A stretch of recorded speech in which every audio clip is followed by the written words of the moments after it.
पुंडलिक वरदे हरिविठ्ठल श्री ज्ञानदेव तुकाराम गोपाल कृष्ण भगवान की जय।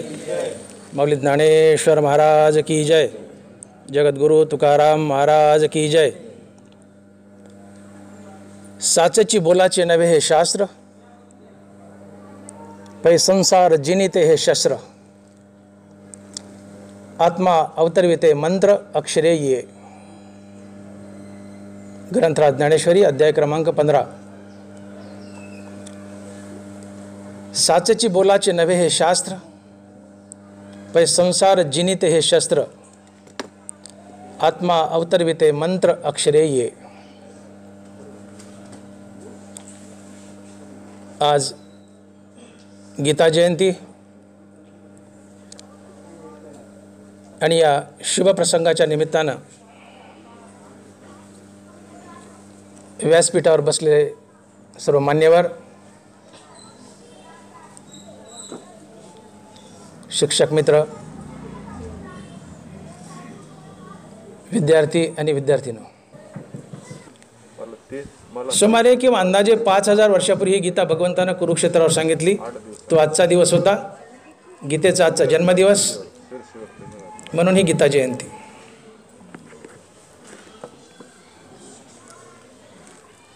ज्ञानोबा या गीतेबद्दल बोलताना लिहितात, साचेची बोलाचे नवे हे शास्त्र, पै संसार जिनिते हे शस्त्र, आत्मा अवतरविते मंत्र अक्षरे ये। साचेची बोलाचे नवे हे शास्त्र, पै संसार जिनिते हे शस्त्र, आत्मा अवतरविते मंत्र अक्षरे ये। गीता हे शब्द पांडित्याचं शास्त्र नाही आहे, गप्पा मारण्याचं शास्त्र नाही। साचेची बोलाचे नवे हे शास्त्र केवळ बोलण्याचं किंवा गप्पा मारण्याचं शास्त्र नाही आहे, तर मग काय? संसार जिनिते हे शस्त्र, संसाराला जिंकण्याचं शस्त्र आहे। जन्म मृत्यूचं छेदन करणारं शस्त्र आहे, जन्म मृत्यूच्या फेऱ्यातून बाहेर पडण्याचं शस्त्र आहे किंवा शास्त्र आहे। आत्मा अवतरविते मंत्र अक्षरे ये। हे असो बोलाची ताटे भली, वरी कैवल्य रसे ओगरिली, ही प्रतिपत्ती मिया केली निष्कामाशी। ज्ञानोबा बोलतात, माझे शब्द शब्द नाही आहेत, ही अमृतानं भरलेली ताटं आहेत, आणि ही प्रतिपत्ती, ही मेजवानी मी निष्काम लोकांसाठी केली आहे, सकामासाठी नाही आहे। जेने आत्मबोधाची आवडी केली स्वर्ग संसाराची कुरोंडी, ते वाचून इथली गोडी नेनती अनेक। सगळ्यांना गीता ज्ञानेश्वरी आवडत नाही का? जेने आत्मबोधाची आवडी केली स्वर्ग संसाराची कुरोंडी, ते वाचून इथली गोडी नेनती अनेक। स्वर्ग आणि संसार उतरून टाकलेल्या निवदासारखा तुच्छ समजावा। भूताला निवद दाखवतात, तो खाणं तर सोडा, त्याला साधं कुणी ओलांडत सुद्धा नाही आहे। ज्या बाईने तो निवड टाकला त्याच्याकडे वळून सुद्धा ती बाई पाहत नाही, त्या बाईला कुणी आडवं जात नाही। इतकं अशुभ आणि अशुद्ध मानला जातो तो भूताला उतरून टाकलेला निवद। तितकं तुच्छ संसार आणि स्वर्गाचं सुख जो समजतो, त्याला ज्ञानेश्वरी आणि गीता वाचावी वाटते। हे ज्ञानोबा बोलतात, ज्याने आत्मबोधाची आवडी केली स्वर्ग संसाराची कुरोंडी, ते वांचून नेनती, ते वांचून येथली गोडी नेनती अनेक। म्हणून ज्ञानेश्वरी गीता हे गप्पा मारण्याचं शास्त्र नाही आहे, हे संसार छेदण्याचं शास्त्र आहे, संसार जिंकण्याचं शास्त्र आहे। ही अमृताट भरलेली ताटं आहेत, आणि या शब्दात अशी ताकद आहे की आत्मा अवतरविते मंत्र अक्षरे ये। गीतेच्या ज्ञानेश्वरीच्या एका शब्दात आत्म्याला, अर्थात देवाला समोर उभं करण्याची ताकद आहे। आत्मा अवतरविते मंत्र अक्षरे ये, अशी ही गीता जिची आज जयंती आहे। या गीतेचा जन्म का झाला? या गीतेला गीता हेच नाव का दिलं? ही गीता संसार जिंकण्यासाठी तिचे काय तत्व सांगते? गीतेला ज्ञानोबराने आई म्हटलंय, गीता निष्कपट माय चुकोनी ताने हिंडे वाय, तया माय पुता भेटी होय हा धर्म तुमचा.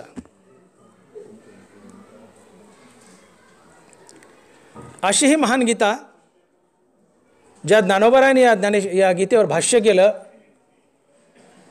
ते ज्ञानोबराय आपल्याकडे इतका लहानपणा घेत आहेत.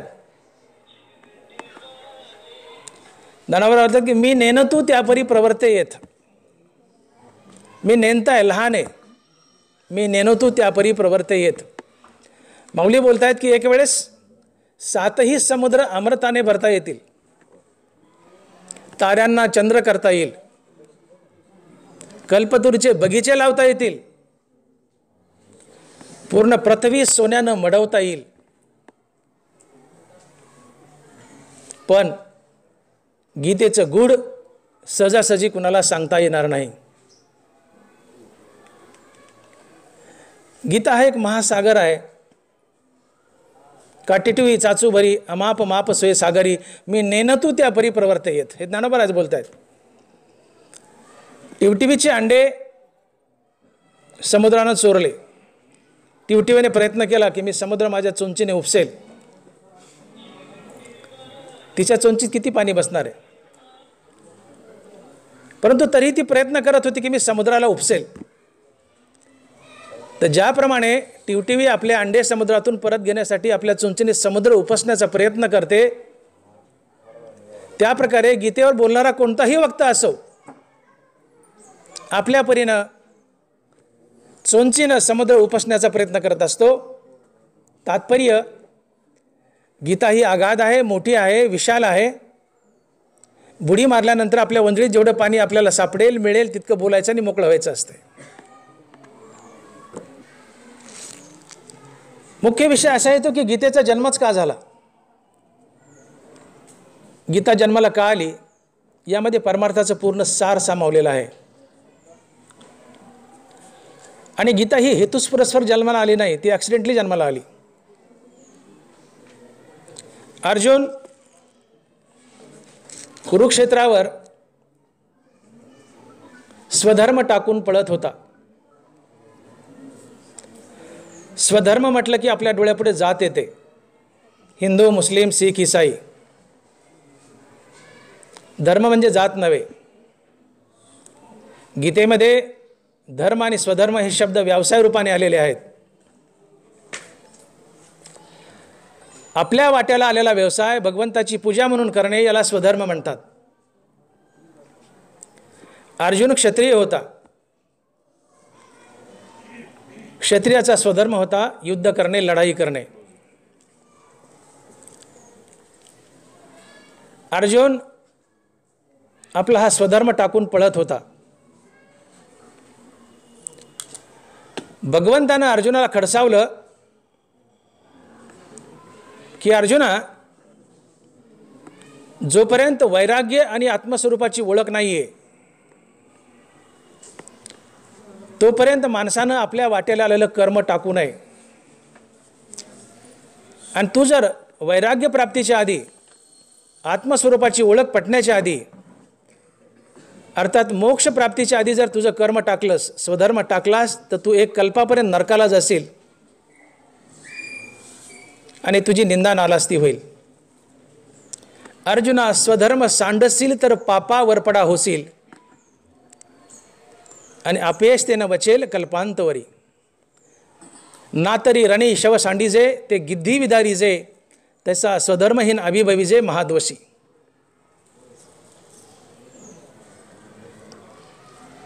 रणांगणावर जर प्रेत पडलं तर त्याला जसे चोकडून गिधाडं तोडून खातात, तसं अर्जुना तुला महादोष तोडून खातील. तुला दोष लागेल, तुला पाप लागेल, तुला अपकीर्तीचा धब्बा लागेल आणि एक कल्पापर्यंत तू नरकाला जाशील.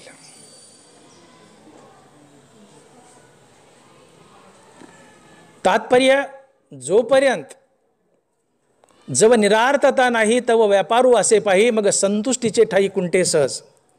जव आत्मा द्रष्ट नव्हे तव कर्म करणे की ठाये, आणि ते करणे आहे आयास्वादी. जव निरार्थता नाही, निरार्थता, आर्त म्हणजे इच्छा, निरार्थ म्हणजे निरीच्छ, अर्थात विरक्त पुरुष. जव निरार्थता नाही तव व्यापारू असे पाही. बरोबर आहे. जोपर्यंत वैराग्याची प्राप्ती नाही आहे तोपर्यंत आपल्या वाट्याला आलेलं कर्म कुणी टाकू नये. टाकलं त्याला दोष लागतो, त्याला पाप लागतं आणि तो नरकाला जातो. वैराग्य या शब्दाचा अर्थ असा होतो की एका भगवंताच्या नावाशिवाय कशाची आवड शिल्लक न राहणे म्हणजे वैराग्य. उठलेनी वैराग्य जेणे हा तिन्ही वर्गो ऐसा सांडणे, जैसे वमुनी असूने आत्ताची गेले. हा संसार इतका तुच्छ वाटावा की कुत्र्यानं जर उलटी केली तर ते वकलेलं मटेरियल जितकं किळसवान आणि तुच्छ वाटावं तितकं संसारातले भोग किळसवाने वाटावेत. आता काही नको देवा तू हवाय, याला म्हणतात वैराग्य. उठलेनी वैराग्य जेणे हा तिन्ही वर्गो ऐसा सांडणे, जैसे वमुनिया सुने आत्ताची गेले. एक भगवंत आणि भगवंताचं नाम याच्याशिवाय काहीही न आवडणं म्हणजे वैराग्य. आता काही नको देवा तू पाहिजे. विषय तो त्यांचा झाला नारायण, नावडे धन जन माता पिता. धन नको, दौलत नको, मुलं नको, बायको नको, कशाचाही मोह नाही. आता देवा तू हवाय. सर्व विषयांचा त्याग, सर्व संपत्तीचा त्याग म्हणजे वैराग्य. कशाची आसक्ती न राहणं वैराग्य, शिवाय भगवंताच्या नामाच्या. सोनियाचे निखळ आणि मातीयाचे ढिखळ सरिसेची मानी. 1 किलो सोन्याचा गोळा 1 किलो मातीच्या ढेकळाच्या नजरेने पाहतो. एका ढेकळाला जेवढी किंमत आहे तितकीच 1 किलो सोन्याच्या गोळ्याला किंमत देतो. दिस इज कोडल्याचं वैराग्य.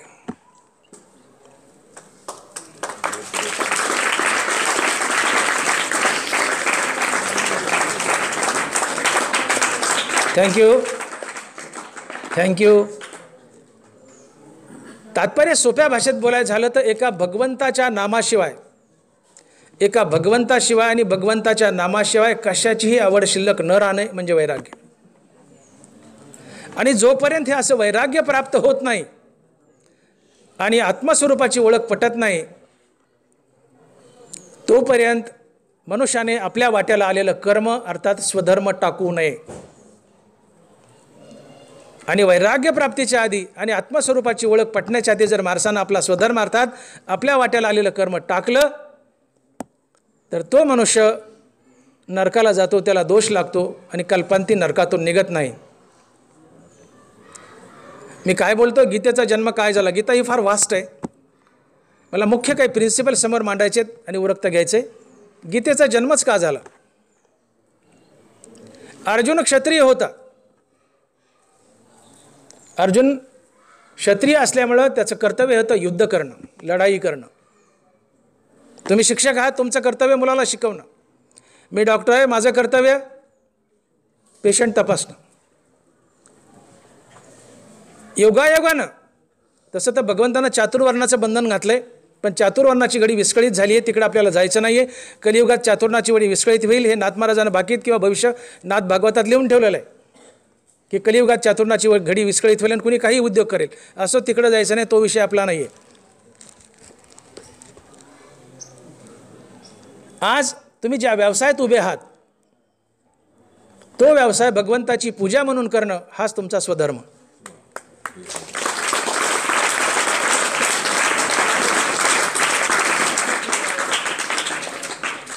अर्जुन क्षत्रिय होता आणि म्हणून लढाई करणं, युद्ध करणं हा अर्जुनाचा स्वधर्म होता. शांत बसा मुलांनो, बोलू नका प्लीज. अर्जुन क्षत्रिय होता म्हणून युद्ध करणं हा अर्जुनाचा स्वधर्म. दोन्ही बाजूला सैन्य उभे आहेत. गीता समजून घ्या का जन्माला आली. दोन्ही बाजूला सैन्य उभे आहेत आणि भगवान सारथ्य करतायत अर्जुनाचं. आणि दोन्ही बाजूला आपलेच स्वजन पाहून अर्जुनाचे हातपाय लटपटू लागले. अर्जुन म्हणाला, देवा माझा रथ मध्यभागात घे. चौफेर नजर फेकली, दोन्हीकडे माझेच आहेत, सख्खे काय चुलत काय माझेच आहेत. अर्जुनाच्या हातातलं शस्त्र गळालं, रथावून खाली उडी मारली आणि खाली बसला. देव म्हणाले, अर्जुना काय झालं? म्हणले, अरे कृष्णा कसे मारो, दोन्हीकडे माझेच आहेत. स्वधर्म टाकून पळत होता. स्वधर्म टाकू नका. जसा मासा पाण्याला विसंबत नाही, माशाला म्हणलं तू तुपात राहा, दुधात राहा, मासा म्हणेल नको मी मरेल. मासा पाण्यात राहणंच पसंत करेल. जसा मासा पाण्याला अनन्य शरण आहे, तसं आम्ही आपल्या स्वधर्माला अर्थात आपल्या व्यवसायाला अनन्य शरण असावं.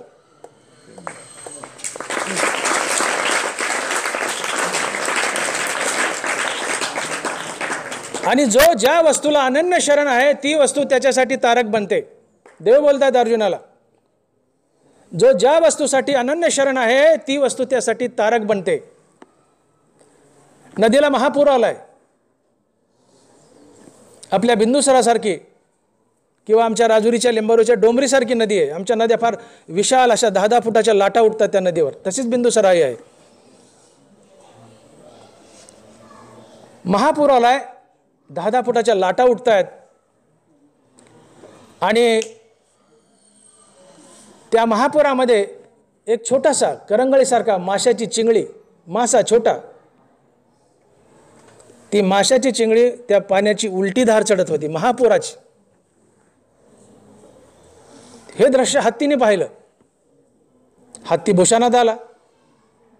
हत्ती भूषणात आला, त्याला वाटलं मी हत्ती आहे. ही एवढीशी चिंगडी, ही मासा पाण्याची उलटी धार चढते बिंदुसराच्या नदीची, जी धोधो वाहते, महापूर आलाय. ही चिंगडी, हा मासा उलटी धार चढतोय, मी हत्ती म्हणले, मी तर सहज चढू शकतो. ते हत्ती शिरला पाण्यात, मुख्य धारात गेलं, टंगड्यावर केल्या, वाहून गेलं. तुम्ही बघा जनावरं ज्यावेळेस पाण्यात वाहतात ते टंगड्यावर करून वाहतात. तुम्ही बघा जनावरं, शिंग पाठ खाली आणि टंगड्यावर असतात. ते हत्ती टंगड्यावर करून वाहून गेलं. का बरं? हत्ती तर बलवान आहे ना. हत्ती माशापेक्षा हजारो पटीने बलवान आहे. मासा उलटी धार चढतो, हत्तीला चढता येत नाही का? मासा पाण्याला अनन्य शरण आहे, हत्ती नाहीये. तुम्ही ज्या वस्तूला अनन्य शरण असतात ती वस्तू तुमच्यासाठी तारक असते. स्वधर्माला अनन्य शरण व्हा, स्वधर्म तुमच्यासाठी तारक बनतो. आणि म्हणून ज्ञानोबा बोलतात, स्वधर्माची विसरलासी तरावेजेने. ज्ञानोबा अर्जुना, स्वधर्माची विसरलासी तरावेजेने.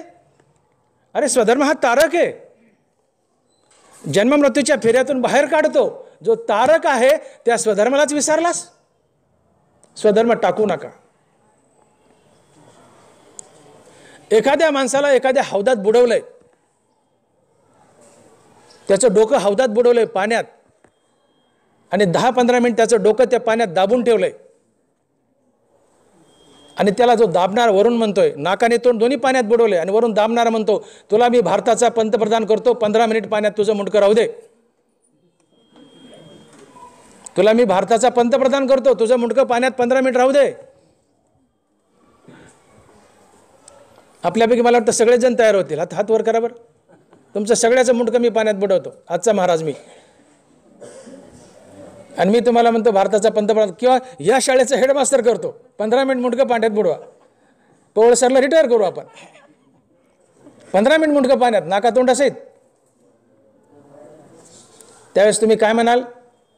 डॉक्टर मोठे साहेब, आम्हाला पंतप्रधान नको, जगाची संपत्ती नको, आम्हाला फक्त हवा द्या. चला हवा येऊ द्या, आम्हाला फक्त हवा द्या. इथं तुम्ही कशाला शरण, अनन्य शरण आहेत? फक्त हवेला, फक्त हवेला. तसं जो देवाला अनन्य शरण आहे, आपल्या स्वधर्माला अनन्य शरण आहे, तो स्वधर्म तुमच्यासाठी तारक ठरतो. आणि म्हणून अर्जुन स्वधर्म टाकून पळतोय. देव बजावतायत, अर्जुना स्वधर्म टाकू नकोस. अर्जुना स्वधर्म सांडसील तरी पापावर पडा होशील, आणि अपयश ते नवचेल कल्पांतवरी.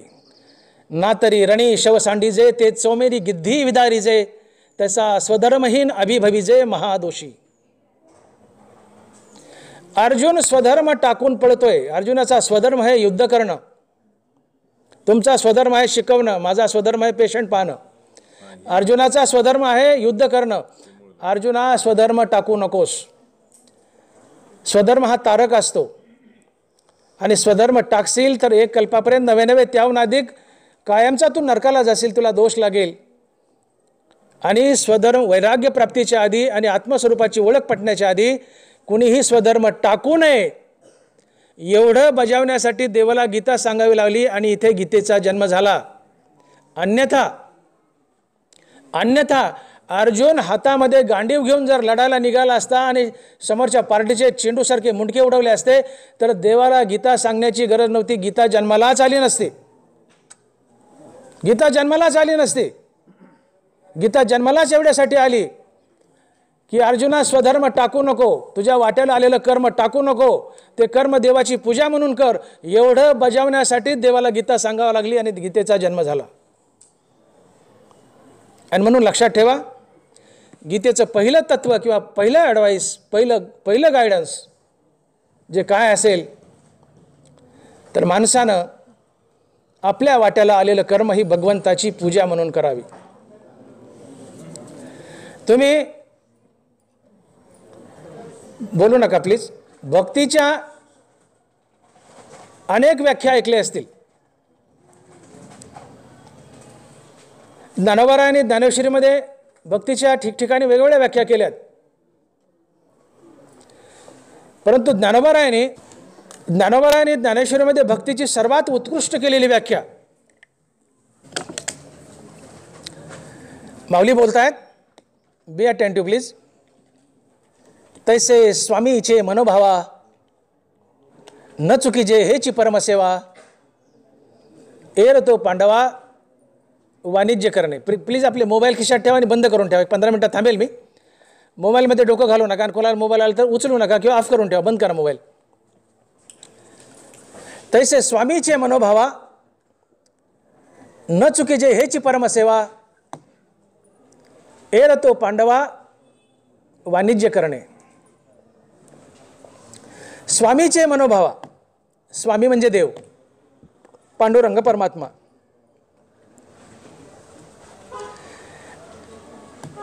ज्याची आपण भक्ती करतो त्याच्या इच्छेप्रमाणे वागणं म्हणजे भक्ती होय. ज्ञानोबारांनी ज्ञानेश्वरीमध्ये भक्तीची साधी आणि सरळ केलेली व्याख्या. तैसे स्वामीचे मनोभावा न चुकीजे हेची परमसेवा एरतो पांडवा वाणिज्य करणे. देवाच्या इच्छेप्रमाणे वागणं ही देवाची भक्ती असते आणि ते सोडून इतर काही करणं म्हणजे भक्तीतला तो बाजार आहे, भक्तीतला चाठळपणा आहे. एरतो पांडवा वाणिज्य करणे, भक्तीतला बाजार आहे, वाणिज्य करणे. पत्नीनं पतीच्या इच्छेप्रमाणे वागणं म्हणजे पत्नीकडून पतीची केली जाणारी सेवा होय, भक्ती होय. शिष्यानं गुरुच्या इच्छेप्रमाणे वागणं म्हणजे शिष्याकडून गुरुची केली जाणारी सेवा होय, भक्ती होय.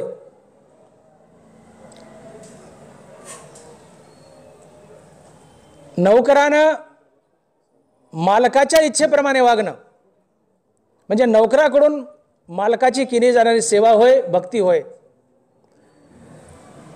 तसं भक्तानं भगवंताच्या इच्छेप्रमाणे वागणं म्हणजे भक्ताकडून भगवंताची केली जाणारी सेवा होय, भक्ती होय. एक मालक होता, एक नौकर होता. मालक नौकराला म्हणाला, सकाळचे 8 वाजलेत. मालक नौकराला म्हणतो, जा रे माझ्यासाठी कब्बर चहा घेऊन ये. मालकाने काय सांगितले, जा रे सकाळची वेळ. मालक नौकराला म्हणतो, माझ्यासाठी चहा घेऊन ये. नौकर गेला आणि जेवणाचं ताट घेऊन आला. दुपार झाली, 12-12:30 वाजले. मालकाने पुन्हा नौकराला बोलवलं. नौकर आला, म्हणले, जा रे माझ्यासाठी जेवण घेऊन ये. नौकर चहा घेऊन आला. चहा सांगितलं तेव्हा जेवण आणलं, जेवण सांगितलं तेव्हा चहा आणला. ही नौकराकडून मालकाची सेवा झाली का गैरसेवा झाली? अर्थातच गैरसेवा झाली. मालकाला ज्यावेळेस जे हवंय, प्लीज प्लीज फोन बंद करा, लिंक तुटते. मालकाला ज्यावेळेस जे हवंय ते नोकरानं पुरवणं ही नोकराकडून मालकाची केली जाणारी सेवा होय, भक्ती होय. तसं देवाला जे हवंय तसं तुम्ही वागणं ही भक्ताकडून भगवंताची केली जाणारी सेवा होय, भक्ती होय. आणि म्हणून ज्ञानोबा म्हणतात, तैसे स्वामीचे मनोभावा न चुकीजे हेची परमसेवा, एर तो पांडवा वाणिज्य करणे. देव तुम्हाला म्हणतो, भक्तांनो माझं डोकं दुखायले, माझं डोकं दाबा, आणि तुम्ही देवाचे पाय दाबायला लागले. ही सेवा नसून देवाची गैरसेवा आहे. देव डोकं दुखतं म्हणतो ना, देवाचं डोकंच दाबा, पाय नाही. ज्याची तुम्ही भक्ती करता त्याला काय हवंय हे जाणून घ्या आणि तसं वागा. दॅट इज कॉल्ड ॲज भक्ती. याला भक्ती म्हणतात. मी बोललो की नवऱ्याला काय हवं हे बायकोनी जाणून घ्यावं, तसं वागावं. ही बायकोकडून नवऱ्याची केली जाणारी सेवा होय, भक्ती होय.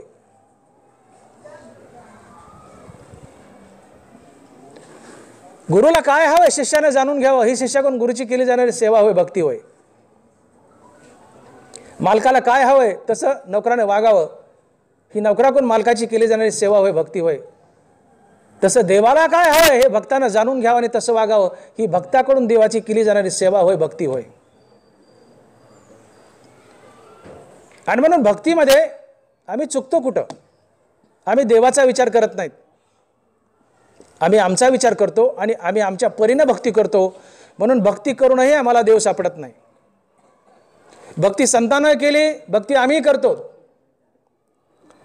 देव संतांच्या मागे लंडासारखा फिरतो. देव संतांच्या मागे लंडासारखा फिरतो. कबीरा मना निर्मल भयो जैसे गंगा नीर, पीछे पीछे हरी फिरे कहत कबीर कबीर. पीछे पीछे हरी फिरे कहत कबीर कबीर. देवानं लंडासारखं कबीराच्या मागे पळावं. अरे कबीरा थांब, मी पांडुरंगा आलोय.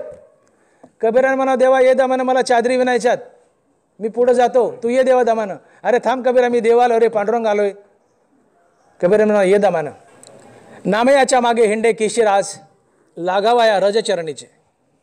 नामदेव महाराजानं पुढं चालावं आणि देवानं लंडासारखं नामदेव महाराजाच्या मागे पळावं. नामयाच्या मागे हिंडे केशीराज, लागावा या रजचरणीचे. देव संतांच्या मागे लंडासारखा फिरतो. आम्ही देवाच्या मागे फिरतो तरी आम्हाला देव भेटत नाही. का? आम्ही कुठे चुकतो? याचं प्रमुख कारण, देवाला जे हवंय तसं संत वागले म्हणून देव संताचा वेडा झाला. आम्हाला जे हवंय तसं वागतो म्हणून आम्ही देवाच्या मागे फिरूनही आम्हाला भेटत नाही. आमची भक्ती देवापर्यंत पोहोचत नाही. मग गीता नेमकी कशा प्रकारे भक्ती करा म्हणजे तुम्हाला देव भेटेल हे सांगते. यावर थोडासा 10-20 मिनिटात प्रकाश टाकायचा आणि थांबायचं मला 10 मिनिटात. की गीतेचं मूळ प्रिन्सिपल काय आहे, गीता कशी भक्ती करा म्हणते. तर मी बोललो ज्ञानोबरायची, तैसे स्वामीचे मनोभावा न चुकीजे हेची परमसेवा, एर तो पांडवा वाणिज्य करणे. भक्तीमध्ये देवाला काय हवं हे जाणून घ्या, तसं वागा, ही देवाची भक्ती असते. मग प्रश्न असा उभा राहतो की देवाला जे हवंय तसं वागणं ही जर भक्ती असेल तर देवाला नेमकं काय हवंय, आमच्याकडून देवाला नेमकं काय हवंय म्हणजे ती भक्ती ठरेल आणि देव आम्हाला भेटेल. तर ज्ञानोबा लिहितायत, देवाची इच्छा काय आहे. चेतसा सर्व कर्माणी मयी संन्यस्य मत्परा, बुद्धियुगमुपाश्रित मच्चित्त सततम भुव. तुवा उचित कर्मे आघवी, आचरोनी मजा अर्पावी, परी चित्तवृत्ती न्यासावी आत्मरूपी. स्वकर्माचे चोखाळी मज पूजा करुणी भली, तेने प्रसादे आकळी ज्ञान निष्ठेते. जे जे भेटे भूत ते ते मानिजे भगवंत, हा भक्तियोग निश्चित जाण माझा. या 3-4 वव्यात आणि एका श्लोकात ज्ञानोबरांनी पूर्ण परमार्थ गुंडाळाय. पूर्ण परमार्थ गुंडाळाय.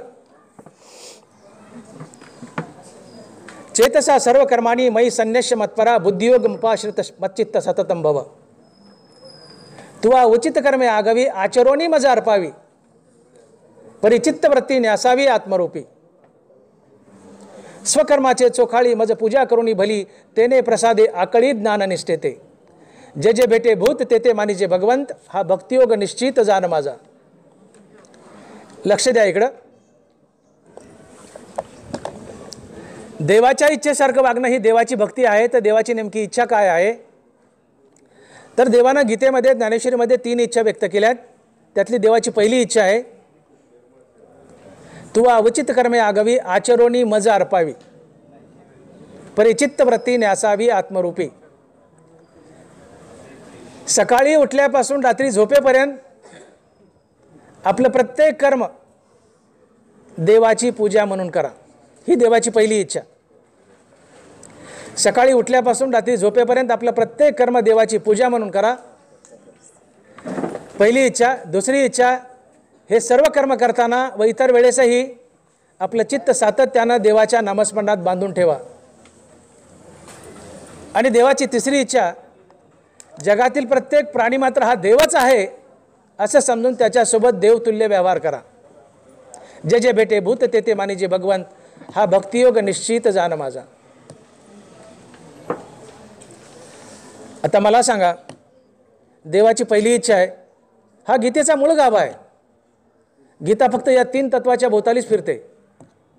एवढाच आशय गीतेमध्ये पुन्हा पुन्हा आलाय. आपलं कर्म देवाची पूजा म्हणून करा, ही गीतेची शिकवण आहे. तुम्हाला देव भेटेल. आता मला सांगा, आपल्यापैकी 50% लोक कर्मच करत नाहीत आणि केले तर ते लबाडीने करतात. पटतं का बोलणं माझं? देवाची इच्छा आहे, आपल्या वाट्याला आलेलं कर्म वैराग्य आणि स्वधर्माचे, आपल्या वाट्याला आलेलं कर्म वैराग्य आणि आत्मस्वरूपाची ओळख नाही तोपर्यंत टाकू नये. टाकलं तर नरकाला जातो. स्वधर्म बंधनकारक आहे. आपल्या वाट्याला आलेलं कर्म टाकू नयेत मोक्षप्राप्तीपर्यंत. प्रत्येकाने कर्म करावं आणि ते देवाची पूजा म्हणून करावं. आमच्यापैकी 50% लोक कर्मच करत नाहीत, केले तर ते लबाडीने करतात. मग देवाला जे हवं आहे तसं आम्ही वागतो का? नाही वागत. आम्ही चुकतो. देवाची दुसरी इच्छा आहे, मच्चित्त सततम भवत, तुम्ही तुमचं चित्त सातत्याने माझ्या हरिनामात बांधून ठेवा. इथे उठताना गुडघा दुखला तरच विठ्ठला, नाही तर विठ्ठलाची आमची वर्षोनगंती भेट नसते. शिंक आली तरच राम, नाही तर रामाची आमची वर्षोनगंती भेट नसते.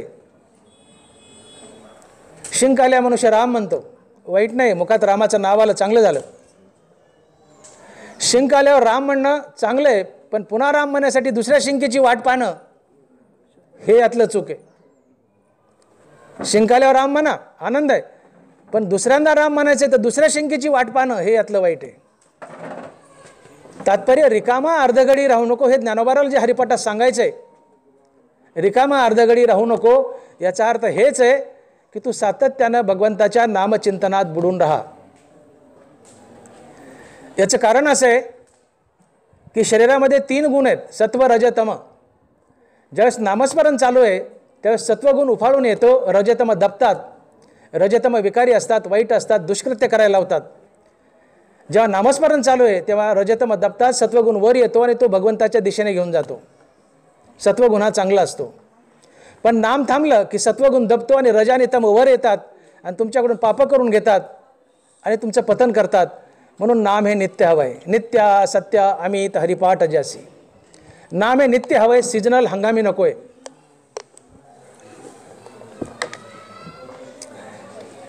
दुसरी आठ घातली, सातत्यानं माझं नाम घे. आम्ही सातत्यानं देवाचं नाव घेत नाही. सीजनल, बेलापूरसारखं 6 महिने तिकडं 6 महिने इकडं, इकडं आले पत्ते काढायचे, कर्ज काढायचं, पुन्हा 6 महिने बेलापूरला जायचं. उठताना गुडघा दुखला तरच विठ्ठला, नाही तर विठ्ठलाची आमची पुन्हा भेट नाही आहे. आम्ही नित्य नाम घेत नाहीत. कर्मदेवाची पूजा म्हणून करत नाहीत. केली तर भ्रष्टाचारानं, करप्शननं, लांडीलाबाडीने करतो. आणि देवाची तिसरी इच्छा आहे, जगातील प्रत्येक प्राणी मात्र हा देवच आहे असं समजून त्याच्यासोबत देवतुल्य व्यवहार करा.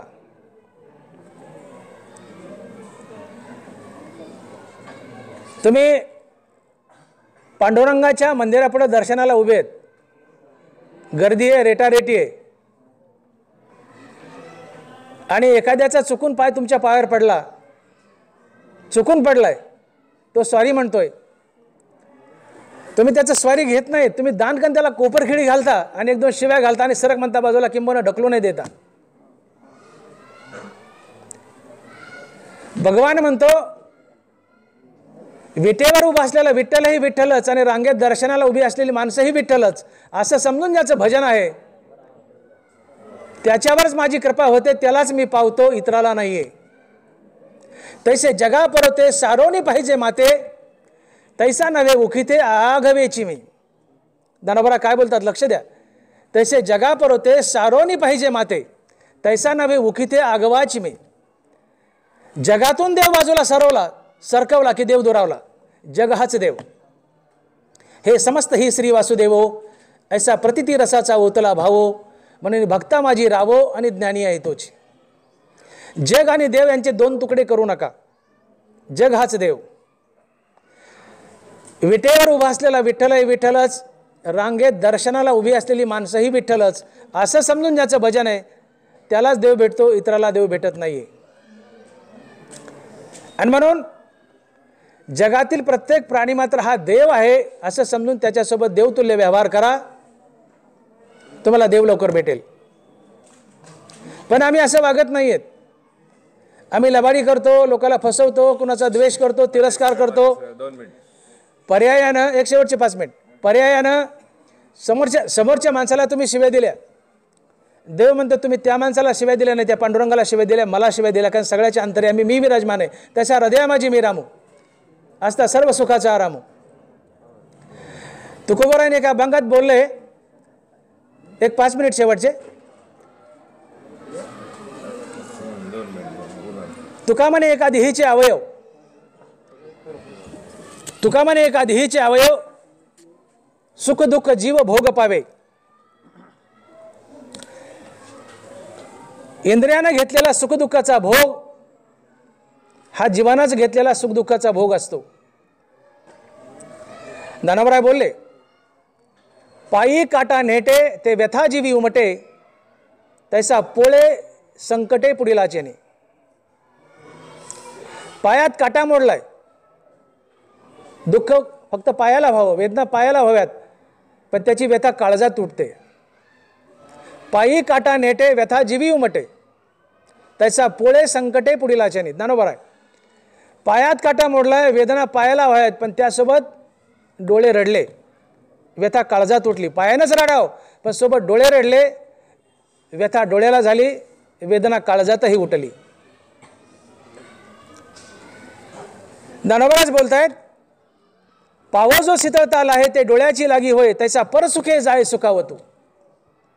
पायात काटा मोडा, वेदना पायालाच व्हावी, पण वेदना जीवाला झाली, डोळ्याला झाली, पायासोबत डोळेही रडले.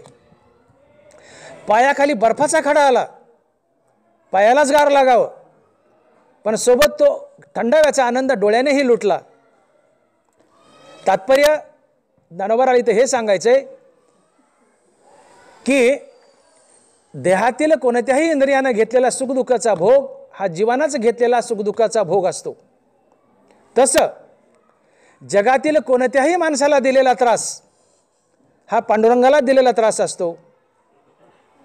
तुम्ही कुणाचं वाईट केलं, पांडुरंगाचं वाईट केलं. कुणाला फसवलं, पांडुरंगाला फसवलं. समोरच्याकडून भ्रष्टाचार करून पैसे घेतले, पांडुरंगाकडून भ्रष्टाचार करून पैसे घेतले. समोरच्याला शिवीगाळ केली, हाणामार केली, पांडुरंगाला हाणमार केली, पांडुरंगाला शिवीगाळ केली. कारण देवाचं ब्रीद आहे, जगात मी नटलंय. जग आणि देव यांचे दोन तुकडे करू नका. जग हाच देव. जगातून देव बाजूला सरकू नका. देव बाजूला सरकवला की देव दुरावतो. मी बोललो की विटेवरचा विठ्ठलही विठ्ठल, रांगेतली माणसंही विठ्ठलच, असं समजून ज्याचं भजन आहे विठ्ठल त्यालाच पावतो. विठ्ठल वेगळा आणि रांगेतली माणसं वेगळी अशी दोन तुकडे केली की विठ्ठल दुरावतो. ही भक्तीची मूळ प्रिन्सिपल्स आहेत जी गीता शिकवते. आणि म्हणून देवाच्या इच्छेप्रमाणे वागणं ही भक्ती आहे, हे गीता सांगते. मग देवाची इच्छा काय? तर देवानं गीतेमध्ये, ज्ञानेश्वरीमध्ये प्रमुख 3 इच्छा व्यक्त केल्या आहेत, ज्या मी बोलून दाखवल्या. त्या अशा की सकाळी उठल्यापासून रात्री झोपेपर्यंत आपलं प्रत्येक कर्म देवाची पूजा म्हणून करा, मी तुम्हाला नक्की भेटेल. हे कर्म करताना आणि इतर वेळेस आपलं चित्त सातत्यानं हरिनामात बांधून ठेवा, मी तुम्हाला नक्की भेटेल. आणि जगातील प्रत्येक प्राणी मात्र हा देवच आहे असं समजून त्याच्यासोबत देवतुल्य व्यवहार करा, मी तुम्हाला नक्की भेटेल. देवानं शपथ खाऊन गीतेत सांगितलंय, ज्ञानेश्वरीमध्ये सांगितलंय. आणि म्हणून जीवन जगताना गीता जर जीवनात जोपासायची असेल तर गीतेचं सर्वात मोठं आणि मूळ तत्व इथं लपलेलं आहे. शेवटी जाताना एवढाच संदेश सांगेल की देवाच्या इच्छेसारखं वागणं ही देवाची भक्ती असते. ज्याची भक्ती करतो त्याला काय हवं हे जाणून घ्या आणि त्याच्या इच्छेप्रमाणे वागा, ही भक्ती असते. देवाच्या इच्छेप्रमाणे वागणं ही देवाची भक्ती असते. तर देवाला काय हवं आहे तर देव 3 गोष्टी सांगतो की सकाळी उठल्यापासून रात्री झोपेपर्यंत माझं आपलं प्रत्येक कर्म देवाची पूजा म्हणून करा. हे कर्म करताना आणि इतर वेळेस आपलं चित्त सातत्यानं हरिनामात बांधून ठेवा. आणि जगातील प्रत्येक प्राणी मात्र हा देव आहे असं समजून त्याच्यासोबत देवतुल्य व्यवहार करा. या 3 गोष्टी करणं म्हणजे भगवंताची देवाची परिपूर्ण भक्ती होय. मी तुम्हाला नक्की सापडेल, देव शपथ घेऊन सांगतोय.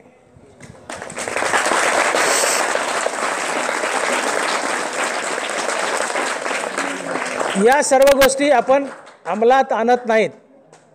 या सर्व गोष्टी आपण अंमलात आणत नाहीत म्हणून भक्ती करूनही आम्हाला देव भेटत नाही. आणि म्हणून या गीता जयंतीच्या या पवित्र दिनी गीतेचा जो मूळ संदेश आहे तो आपण समजून घ्यावा. गीतेच्या तत्वाप्रमाणे वागावं, गीतेच्या तत्वाप्रमाणे भक्ती करावी, जी मी थोडक्यात आपणापुढे मांडली आहे. देवाची कृपा लवकर होईल, देव लवकर भेटेल, जीवन धन्य होईल. गीता अतिशय विशाल आहे. एका ओवीवर 1-1 तास 2-2 तास बोलता येतं. आणि म्हणून मी सुरुवातीला जी ओवी आजच्या व्याख्यान किंवा प्रवचन सेवेसाठी जी वापरली की साचची बोलाचे नवे हे शास्त्र, पण संसार जिनिते हे शास्त्र, आत्मा अवतरविते मंत्र अक्षरी ये. गीता ही गप्पा मारण्याचं शास्त्र नाही आहे, शब्द पांडित्याचं शास्त्र नाही आहे, ही संसार जिंकण्याचं शास्त्र आहे. आणि मग गीतेने संसार कसा जिंकायचा, अर्थात जन्ममृत्यूचा फेरा आपल्या मागे लागला तो कसा टाळायचा, तर यासाठी देवानं माझी भक्ती कशी करा ही गीतेमध्ये काही तत्त्व मांडलीत. ती तत्त्व मी थोडक्यात आपणा पुढे मांडली आहेत की सकाळी उठल्यापासून रात्री झोपेपर्यंत आपलं प्रत्येक कर्म देवाची पूजा म्हणून करा. हे कर्म करताना व इतर वेळेस आपलं चित्त सातत्यानं हरिनामात बांधून ठेवा. आणि जगातील प्रत्येक प्राणी मात्र हा देवच आहे असं समजून त्याच्यासोबत देवतुल्य व्यवहार करा. ही देवाची भगवंताची परिपूर्ण भक्ती आहे. अशा प्रकारे जर भक्ती केली तर देव निश्चित रूपानं तुम्हाला भेटेल. देव तुमच्या मागे हिंडेल, कबीराच्या मागे हिंडला, नामदेव महाराजच्या मागे हिंडला, तुमच्याही मागे हिंडेल लंडासारखा. तुमची भक्ती देवापर्यंत पोहोचेल. हा गीतेचा संदेश आपण पदरी बांधावा आणि या गीतेच्या तत्वाप्रमाणे आपलं जीवन पुढे चालू ठेवावं. देवही भेटेल आणि आज खऱ्या अर्थानं गीता जयंती साजरी होईल. आणि म्हणून साचेची बोलाचे नवे हे शास्त्र, पै संसार जिनिते हे शस्त्र, आत्मा अवतरविते मंत्र अक्षरे ये. जाता जाता तुमच्या मनात एक शंका डोकावू शकते की कर्म देवाची पूजा म्हणून करा म्हणजे नेमकं काय. तर कर्म देवाची पूजा म्हणून करणे म्हणजे, तुम्हाला उदाहरण सांगतो. सकाळी माता मावल्या आपल्या घराचं अंगण झाडतात, तर तुम्ही मनात ही भावना ठेवा की मी माझ्या घराचं अंगण झाडत नसून मी पांडुरंगाच्या मंदिराचं अंगण झाडत आहे. तुम्ही सकाळी आपल्या लहान मुलाला स्नान घालता, त्यावेळेस मनात ही भावना ठेवा की मी माझ्या बाळाला स्नान घालत नसून मी प्रत्यक्ष बाळकृष्णाला स्नान घालत आहे. शिक्षक मुलाला शाळेत शिकवतो, मनात ही भावना ठेवा की मी समोरच्या मुलांना शिकवत नसून प्रत्यक्ष बाळकृष्णाला शिकवत आहे. तुमच्या दारात जर कोणी एखादा भिकारी भीक मागण्यासाठी आला तर त्याला पसाभर दाणे वाढताना मनात ही भावना ठेवा की मी या भिकाऱ्याला दान वाढत नसून मी प्रत्यक्ष पांडुरंगाला दान वाढत आहे. मी डॉक्टर आहे, मी डॉक्टर भागवत मोटे. मी पेशंट तपासताना माझ्या मनात ही भावना ठेवावी की मी पेशंट तपासत नसून प्रत्यक्ष पांडुरंगालाच तपासत आहे. शेतकरी बैलाला वैरणकाळी करतात, त्यांनी मनात ही भावना ठेवावी की आम्ही प्रत्यक्ष पांडुरंगालाच वैरणकाळी करत आहोत. एखाद्या दुकानदाराकडे एखादा मनुष्य ग्राहक म्हणून आला तर त्याने मनात ही भावना ठेवावी की माझ्याकडे प्रत्यक्ष कृष्ण परमात्मा गिराईक म्हणून आला आहे. तुम्ही स्वयंपाक करताना मनात ही भावना ठेवा की मी नारायणासाठी स्वयंपाक करत आहे. तुमची चूल देखील यज्ञ ठरेल. एखाद्या ऑफिसमध्ये एखादा मनुष्य जर तुमच्याकडे आला तर प्रत्यक्ष पांडुरंग परमात्मा माझ्याकडे ऑफिसमध्ये आला आहे अशी मनात भावना ठेवा. आपल्या प्रत्येक क्रियेचा संबंध भगवंताशी जोडा. तुम्ही ज्या व्यक्तीसाठी कर्म करता त्या व्यक्तीला देव समजा. याचाच अर्थ तुम्ही आपले कर्म देवासाठी केले, अर्थात आपले कर्म देवाची पूजा म्हणून केले असं होतं. तुम्हाला जी शंका उत्पन्न होईल की कर्म देवाची पूजा म्हणून करणं म्हणजे नेमकं काय, तर तुम्ही ज्या माणसासाठी कर्म करता त्या माणसाला देव समजा आणि समोरच्या व्यक्तीला देव समजून कर्म केलं की तुम्ही तुमचं कर्म देवाची पूजा म्हणून केलं असं गृहीत होतं. समोरच्या व्यक्तीला देव समजलं की तुम्ही देवासाठी कर्म करतात म्हणजे तुम्ही त्याला फसवणार नाहीत. तुम्ही तुमचं कर्म इमानदारीने करा.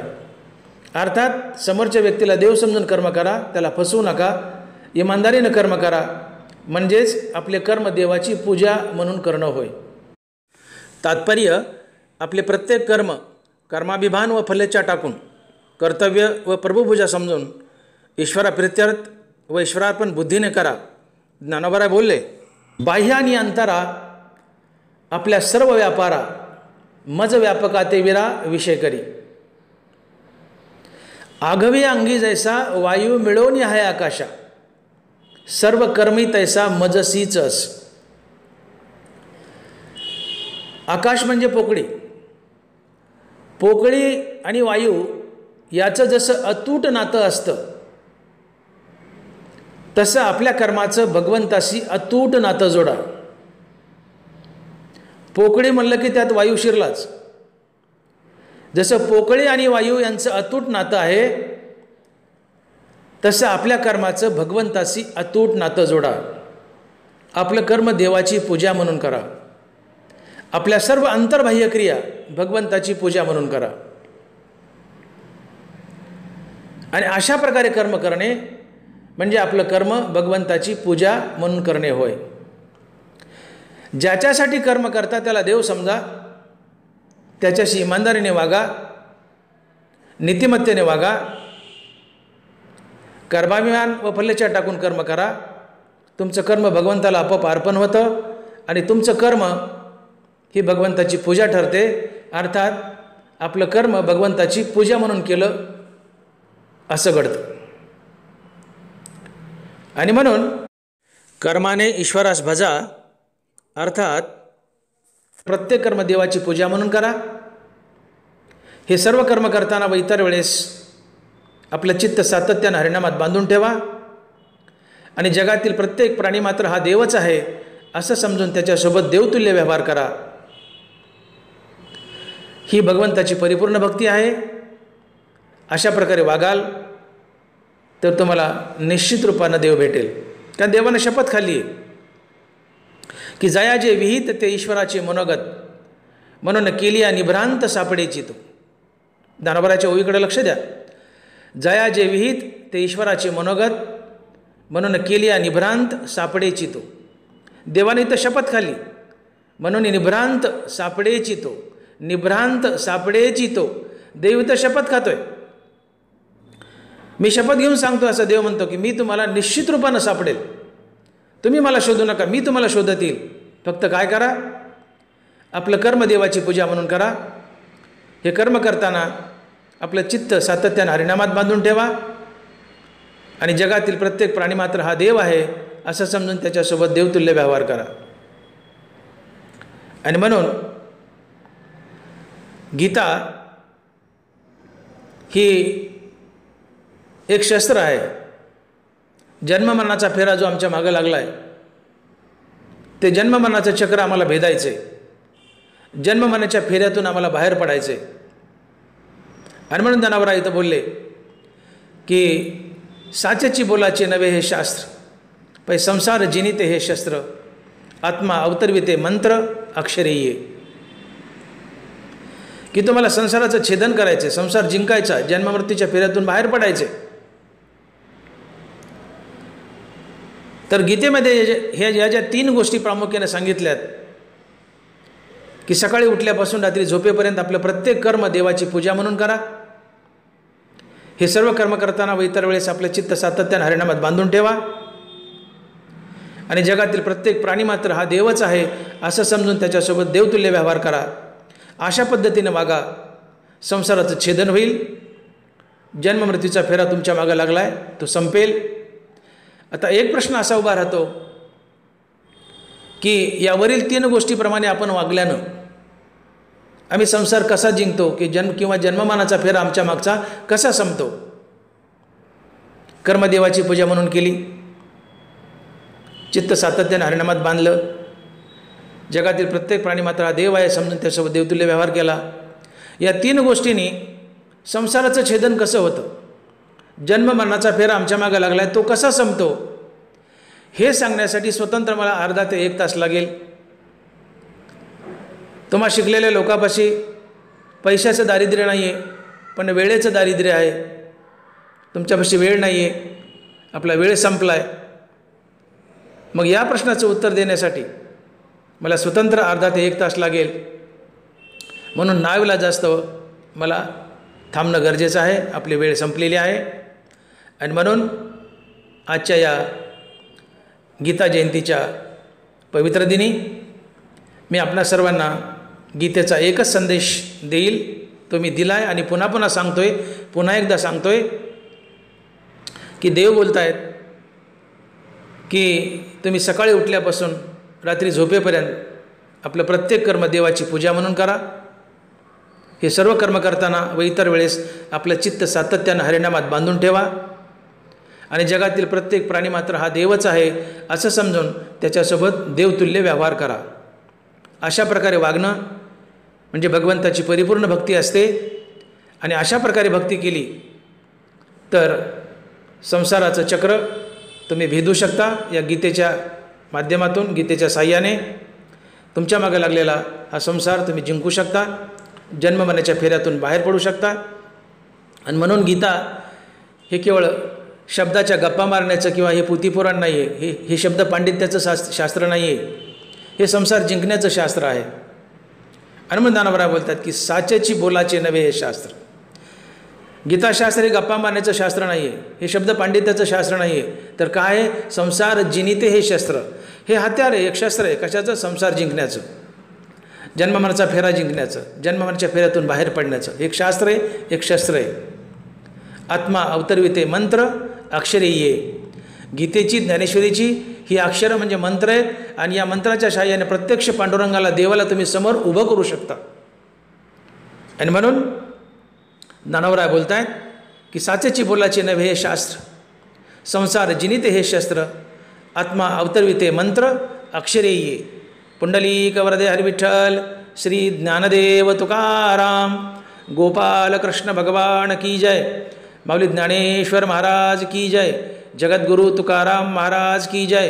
विठ्ठल विठ्ठल विठ्ठल विठ्ठल विठ्ठल विठ्ठल विठ्ठल विठ्ठल विठ्ठल.